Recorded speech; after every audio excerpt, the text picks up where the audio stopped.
Connor, let's talk about Slavia Prague and the game specifically, mate. 3-0 comfortable or tricky? Was it? How did you see it, mate? Were you there, by the way, as well? Were you there? No, I didn't make it. But look, I think it was a bit of an odd game, right? It was, they obviously played that very aggressive man-to-man press, quite disruptive. There was a lot of fouling. I thought they were very, very physical. I mean, you only had to look at Simmons' kit at the end of the game to see how physical they were. I mean, he must have been fouled 15, 20 times, right? So, but yeah, look, I think we played all right. I don't think we played as well as we did against Brentford, but you take the 3-0 win at home. I thought their keeper was outstanding, by the way, made some top saves. Yeah. Obviously, Richarlison should have scored his chance and probably should have been a bit more clinical with some of our other chances as well. But I think you take it, you move on. There's bigger tests to come, right, in the next two with Dortmund and Frankfurt, and unhelped by having Van der Ven suspended for the Dortmund game. But I think we've got an outside chance of the top 8, so that's good. But take it and move on, I think. Nice one, mate. Stel, I'll come to you next. Any outstanding performances, mate? Did you find it was an interesting battle? The fact that they went man-to-man pressing, it's something that a lot of teams, or more and more teams, are doing if they have the physicality to do it, but not necessarily the technicality. If it's set up well, if the opposing team is set up to do it accordingly, then when we faced it before this season on the Thomas Frank, we've really struggled. But we adapted pretty well during the game, I thought, to that. What was your thoughts, mate? Well, I predicted we'd win 4-0. It should have been 5-0. It finished 3-0. They're not a good team at this level. They're 6 from bottom in the table. They're 3 points off the bottom. They're not a good side. I put them in the same category as a Copenhagen, as a Doncaster. I expect us to smash teams like this with ease, and in the end we did, and it should have been a lot more goals. I was surprised first half, though, because it was even Stevens. I don't think they deserved to be 1-0 down at half time. I think a draw would have been fair at half time. They really got into us. Our defence got stretched. But we also created enough to maybe get a goal. Second half was completely different. We were a much better team. We were far better with our play. Fully deserved to get the goals we got. They still could have got a goal or two second half, but we should have got more than 3. Professional performance from Spurs. The most important thing was to get 3 points. We got the 3 points. The only criticism, if you want to find one, is that everything came from set pieces, nothing from open play. But I think we would have scored from open play had a couple of the players been better in front of goal. So, 3 points was a must, and we leave ourselves in with a chance of automatic qualification, but we've got 2 tough games coming up. So, got the job done, 3-0. Yeah, nice. Johnny, I'll come to you, mate. Sort of touched on it a little bit there with Stel. The fact that they did the man-to-man press, it means that you have to find another way around it, right? I say this all the time. There's only really 3 ways that I can think of that you can beat a very well-affected man-to-man press. You either you win the duels, out-duel them, and you have to have a physical supremacy to do that normally, and we don't in that regard against Slavia Prague. You out-technical them, 1-2 passes and move. Don't really have that ability either. Or you draw players out of position, and then you kind of create gaps in their setup. And that was the option that we took. We saw players like Jed Spence moving into the 10. We saw, people were calling it Ange Ball reinvented or whatever, but it was really fluid and dynamic. But it was a really interesting way to go about it. Obviously, that comes with some risk, Johnny. What was your overall takes on the style that we went about the game? Not so much the outcome, but the input. I absolutely loved the fact that I saw Jed Spence come inside and Porro. I thought Jed Spence looked much more comfortable in that role. What I liked about it was you saw, again, a sign of Thomas Frank reacting to a system that had been put upon him the way Slavia Prague set up. He found a solution quite quickly. I thought Jed Spence, as I said, was very comfortable in that position.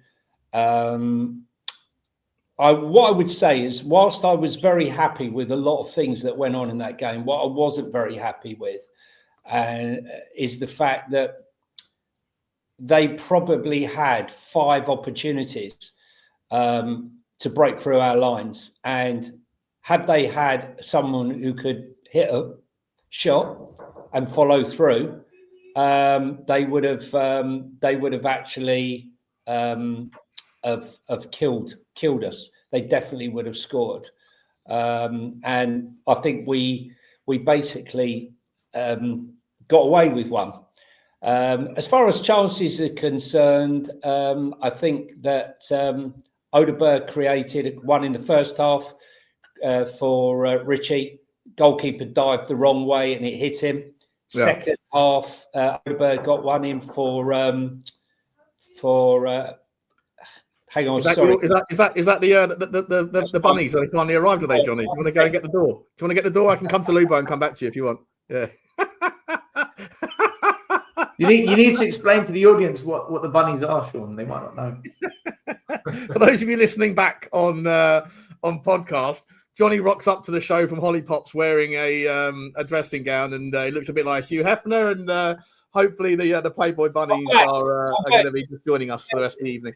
No? Sorry, mate. Sorry. Yeah. So that's the last interruption. Basically, yeah. I thought Odeberg did okay. I mean, what we're crying out for is players to get shots or passes into the box to give us ammunition. Thought the goalkeeper was absolutely outstanding.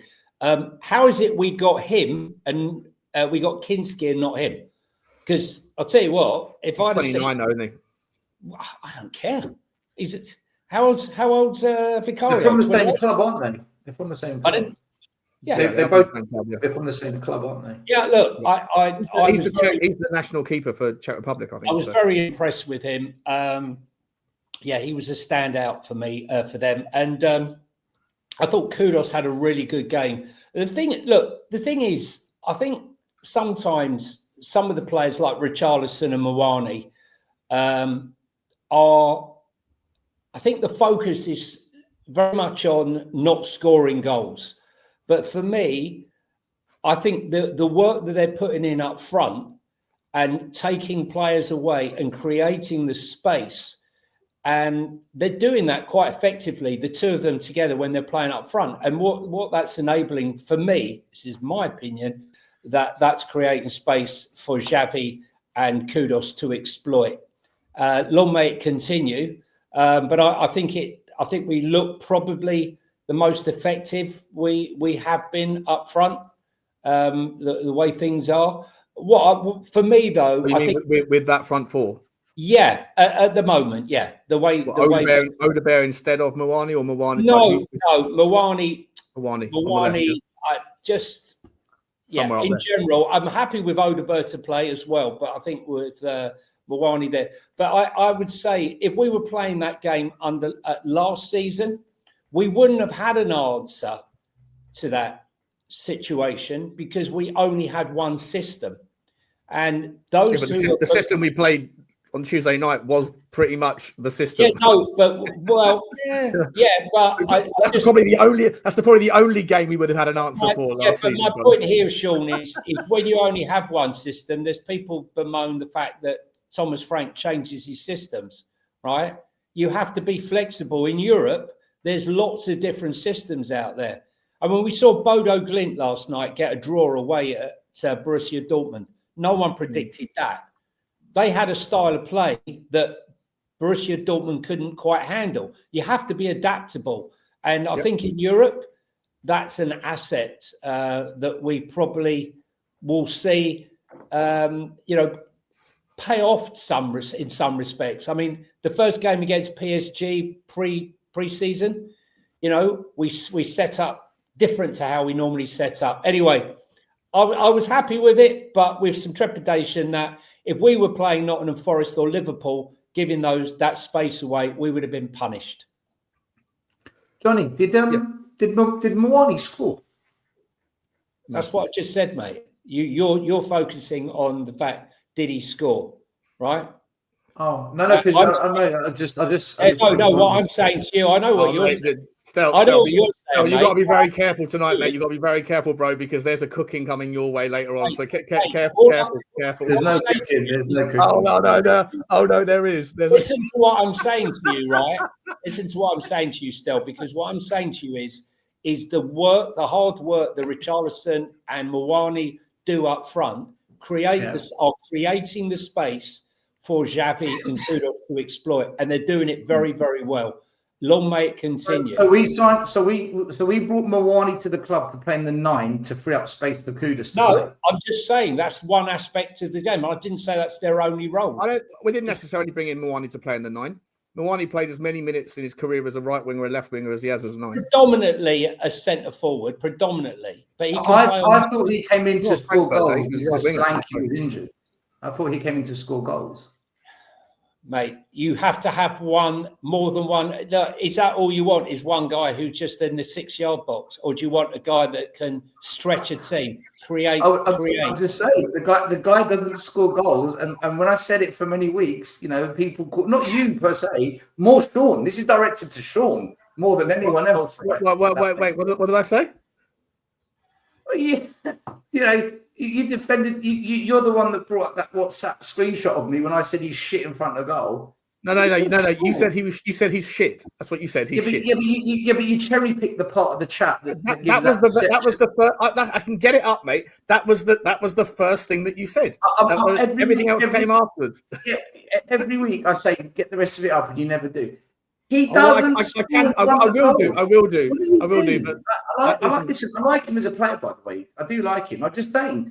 I thought his main objective, just my view, I thought his main objective at Spurs was to come in and get goals.